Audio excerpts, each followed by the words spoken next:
அனைவருக்கும் வணக்கம். இன்னைக்கு நம்ம ஒரு சுவையான ஸ்பாஞ்ச் கேக் செய்ய போறோம். இந்த கேக் செய்யறதுக்கு முட்டை, ஓவன் இந்த மாதிரி எந்த பொருளுமே தேவையில்லைங்க. இந்த கேக் கூட நாளைக்கு வீடியோல நம்ம க்ரீம் செய்ய போறோம். க்ரீமுக்கு எலக்ட்ரிக் பீட்டர், டால்டா இந்த மாதிரி எதுவுமே தேவையில்லை. நம்ம வீட்டில் இருக்க பொருளை வச்சு இந்த க்ரீம் செய்ய போறோம்.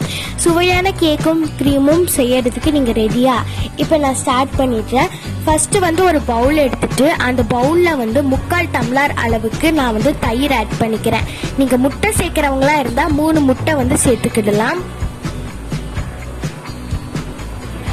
அதுக்கப்புறம் பால், காய்ச்சி ஆற வச்ச பால் அதே அளவு 3/4 கப். அப்புறம் சன்ஃப்ளவர் ரீஃபைண்ட் ஆயில் அதே அளவு 3/4 கப் எடுத்துக்கிறேங்க. அப்புறம் சர்க்கரை அதே அளவு 3/4 கப் அதில் ஆட் பண்ணி ஒரு 30 செகண்ட் நம்ம கிண்டி விட்டுக்கலாங்க.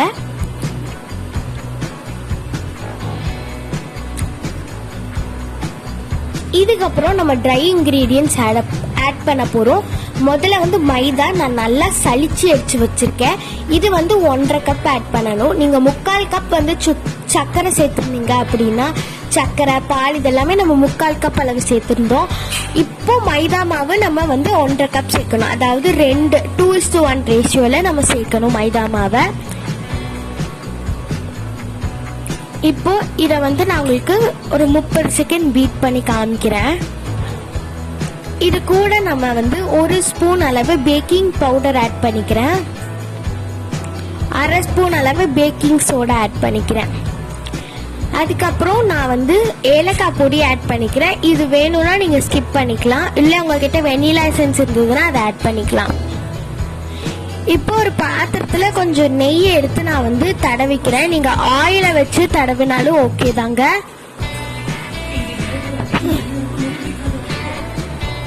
இப்போ நம்ம அதுக்கு பதிலா நீங்க பட்டர் பேப்பர் கூட போட்டுக்கலாம்.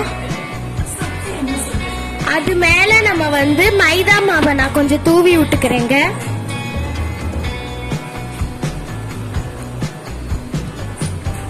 நீங்க பட்டர் பேப்பர் கூட போட்டுக்கலாம் இதுக்கு பதிலா. இப்போ நம்ம செஞ்சு வச்சிருக்க கேக் பேட்டரை இதுக்குள்ள ஊத்திக்கிறேன். நான் அதுக்குள்ள அடப்பு பத்த வச்சு அது மேல ஒரு குக்கருக்குள்ள ஒரு தட்டு வச்சு ப்ரீ ஹீட் 5 நிமிஷம் பண்ணி வச்சிருக்கேங்க. மீடியம் ஃப்ளேம்ல ப்ரீ ஹீட் 5 நிமிஷம் பண்ணி வச்சிருக்கேன். இப்போ அந்த குக்கருக்குள்ள நம்ம நம்மளோட கேக்கோட பேட்டரை ஊத்திக்கலாம். நீங்க இந்த குக்கருக்குள்ள மண்ணு போட்டு நம்ம ஸ்டாண்ட் வச்சு நீங்க வச்சுக்கலாம். இல்ல உப்பு போட்டு ஸ்டாண்ட் வச்சு இந்த கேக்கோட பேட்டரை மேல வச்சுக்கலாம். மூடி எப்படி மூடணும் அப்படின்னா குக்கரோட மூடியை நார்மலா மூடிட்டு மேல விசில் போடக்கூடாது. இல்ல நீங்க அப்படியே குக்கர் மூடியை திருப்பி அதுக்கு அடக்கமா வச்சுக்கலாம். இல்ல நான் இப்ப வைக்கிறேன் பாருங்க, ஒரு தட்டு இந்த மாதிரி தட்டு கூட வச்சுக்கலாம். இருங்க காமிக்கிறேன். இதுக்குள்ள நீங்க மண்ணு இப்படி நீங்க தட்டு போட்டுக்கலாம். நீங்க மண்ணு போடுறது தான் பெஸ்ட். நார்மலா கிடைக்கிற மண், அதாவது கடல்ல எல்லாம் இருக்குல்ல அந்த மண்ணு. இப்ப கத்திய வச்சு குத்தி பாக்குறேன், நம்மளுக்கு மாவு ஒட்டல அப்படின்னா நம்ம கேக் வெந்துருச்சுன்னு அர்த்தங்க. இப்ப நான் அதை இறக்கி வச்சிருக்கேன். இப்போ இந்த கேக்கை நம்ம திருப்பிடலாம்.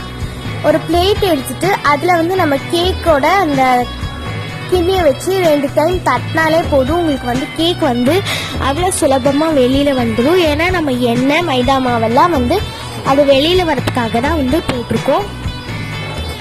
இப்போ பாருங்க, நம்ம சுவையான கேக் ரெடி ஆயிடுச்சு. நாளைக்கு வீடியோவில் க்ரீம் செய்ய போகிறோம். அதனால இந்த மேலே இப்படி வந்திருக்கேன்னு கவலைப்படாதீங்க. நம்ம க்ரீம் வச்சு அதை சூப்பராக கவர் பண்ணிடலாம். க்ரீமும் டேஸ்டியான